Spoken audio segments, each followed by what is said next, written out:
मी आणि गार्गी निघालो आहे आता मार्केटमध्ये. सगळ्यात अगोदर आम्ही भांड्याच्या दुकानामध्ये गेलो. काहीतरी संक्रांतीच्या हळदी-कुंकासाठी वाण देतो आपण ते घेतलं आणि भरपूर होतं इथं आल्यालं. तर मला जे आवडलं किंवा बजेटमध्ये होतं ते घेतलं. त्याच्यानंतर लगेच आम्ही निघालो आहे सुगड्याचं वाण बघण्यासाठी. सुगड्याच्या वाणाला जास्त महत्त्व असतं संक्रांतीला.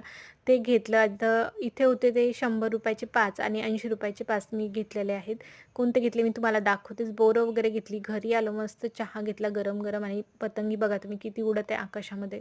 लगेच मी उद्याच्या तयारीसाठी लागली, कारण मग उद्याची थोडीफार तयारी करून घेतली ना, तर खूप घाई होत नाही. पुरणाची डाळ टाकली एकीकडे आणि सुगड आणली होती मी हे 5 ₹80 ची, बोरं आणले ₹40 चे आणि हे डब्बे आणलेत मी वाणामध्ये देण्यासाठी.